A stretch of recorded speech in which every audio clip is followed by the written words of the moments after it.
Students, आज discuss करते हैं medical terms of mental health nursing.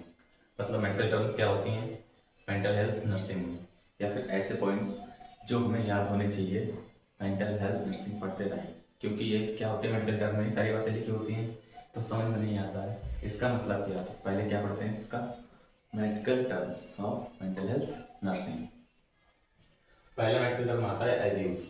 मतलब किसी चीज का हम लोग मिस यूज करते हैं उसको बोलते हैं abuse. Mall addictive and recurrent use of harmful drug और सब्सटेंस। मतलब माल एडिक्टिव होता है नेगेटिव बिहेवियर, मतलब जो चीज गलत होती है जो काम गलत होता है उसको बोलते हैं माल एडिक्टिव। एंड रिकरेंट मतलब होता है बार बार, मतलब जो चीज गलत है उसको हम बार बार क्या करते हैं यूज में लाते हैं, जो कि हमारे लिए क्या होती है हार्मफुल होती है। जैसे कि एल्कोहल मतलब शराब पीना, गुटखा खाना और ड्रग्स लेना, ये सब क्या है हमारा एब्यूज यानी कि माल एडिक्ट बिहेवियर होता है। नेक्स्ट है हमारा एडिक्शन। एडिक्शन मतलब होता है लत लगना, किसी चीज की आदत पड़ जाना। जैसे कि साइकोलॉजिकल और फिजिकल डिपेंडेंस ऑफ ड्रग, मतलब मानसिक तौर पर और शारीरिक तौर पर हम उस ड्रग पर क्या करते हैं डिपेंड करने लगते हैं, यानी कि उससे हम लोग क्या होते हैं आश्रय हो जाते हैं। जैसे कि हमारा दिमाग क्या होता है कि हमें ये चीज चाहिए। जैसे कि बोलते हैं शराबी जो लोग होते हैं, अगर उनका एक टाइम होता है कि उस टाइम पर उनको शराब नहीं मिलती तो वो अपने अंदर वीकनेस कम फील करते हैं। उन्हें ऐसा लगता है मैंने जान नहीं रहे, उन्हें ऐसा लगता है कि हम कुछ कर नहीं सकते, यानी वो क्या है उनका साइकोलॉजिकल।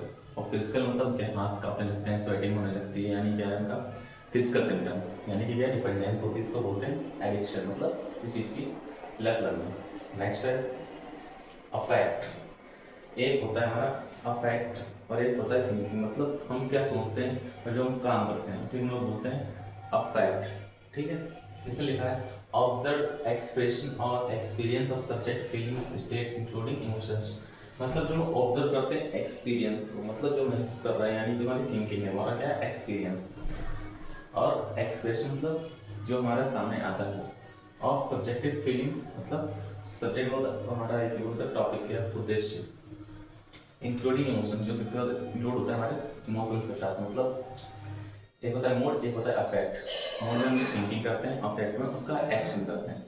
जैसे कि हमारे मन में चल रहा है हमें खाना खाना चाहिए, उसका अफेक्ट क्या हुआ हम लोग खाने को खाते हैं, उसको लेकिन नहीं चाहते, वो क्या हमारा अफेक्ट, इसी को बोलते हैं मूड एंड अफेक्ट। नेक्स्ट हमारा atmosphere and inability to organize sensory information और sometime even part of the body.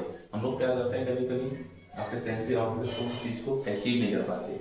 जैसे कि पता नहीं पता चीज ठंडी है गर्म है, या कोई जो आवाज आ रही है वो किस चीज की आवाज है, मतलब उसकी जो ऑर्गेनाइजेशन होता है डाटा इकट्ठा करने में प्रॉब्लम आती है, उसको बोलते हैं एनोमोनिया। मतलब हम छूते ठंडा है लगता गर्म है, हम सुनते कुछ और है होता कुछ और है। जैसे कि कोई अगर सब्जी बन रही है एकदम वो अलग आइडिया लगता है। नेक्स्ट है एजिटेशन।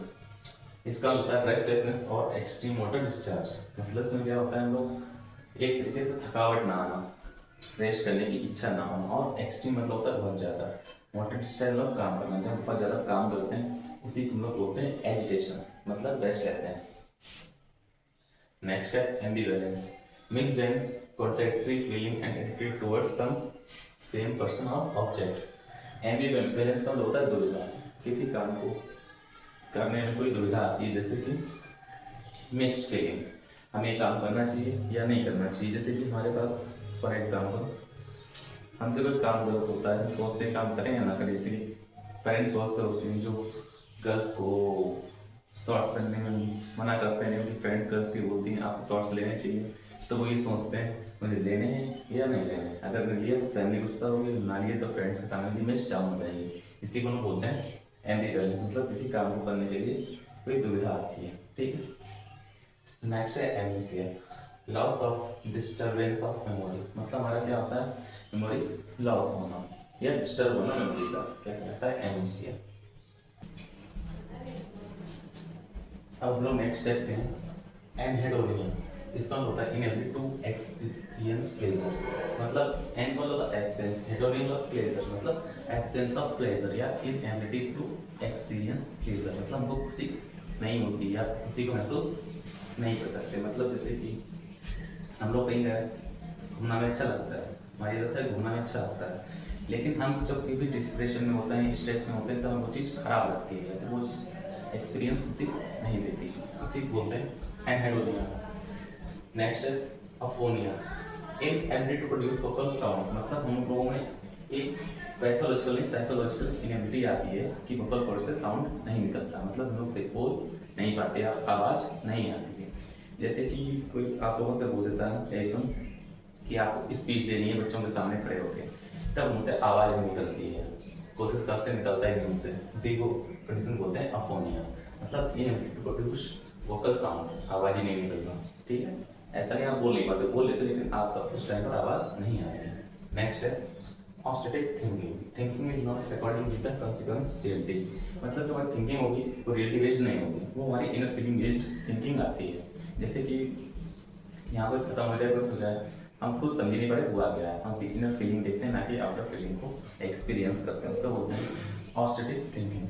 नेक्स्ट हमारा automatism, sequence of activity that occur without conscious control, मतलब ऑटो मतलब स्वयं, मतलब वर्किंग, यानी कि अपने आप कोई चीज़ काम करती है। सीक्वेंस में होता है घटनाएं ऑफ एक्टिविटीज, मतलब काम की जो अगर होती है विदाउट कॉन्शियस कंट्रोल, जो हमारे कंट्रोल के बाहर होती है, जैसे खींच के तमाचा मारते हैं, बोलते हैं हमारा मन ही नहीं था लेकिन अपने आप हाथ चल गए, यानी कि हमारा कोई कॉन्शियस कंट्रोल नहीं होता, अपने आप हो जाता है। नेक्स्ट है avolition and inability to complete goal directed behaviour, मतलब ये क्या होता है, हमारी इनएबिलिटी होती है कि हमारा कोई गोल है, हम काम करने की हमारी इच्छा तो होती है, लेकिन उसको हम कंटिन्यू कर नहीं सकते, उसके लिए हम काम नहीं कर सकते, हम काम स्टार्ट तो कर देंगे लेकिन उसको फिनिश नहीं करते हैं, उसको बोलते हैं एवोल्यूशन।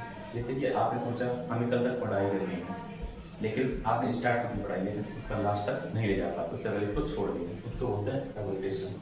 नेक्स्ट है autism, affects person's ability to communicate from normal social relationship, मतलब इसमें क्या होता है एक्टिव कम्युनिकेट, यानी कि इनएबिलिटी आ जाती है कम्युनिकेट करने में, लोगों से बातचीत करने में, मेनली इसमें आती है सोशल रिलेशनशिप में। नेक्स्ट हमारा aphasia, loss of implement of symbolic function of speech, मतलब हमारा क्या होता है symbolic function of speech loss हो जाता है, यानी कि हम बोल नहीं पाते हैं, कम्युनिकेट नहीं कर रहे, बोलना कुछ और चाहते हैं, बोलते कुछ और है। सिंबल मतलब जैसे किसी को सिंबल से बताना चाह रहे हैं कि हाँ ऐसे नहीं चलते हैं, जब हमें बुलाना है पास आओ, लेकिन हाँ मेरे ऐसे चलना, यानी कि हमारा कोई कंट्रोल नहीं होता है कम्युनिकेट करने में, इसी को बोलते हैं अफेजिया, बोलने में इम्पेयरमेंट आना, इसको बोलते हैं अफेजिया।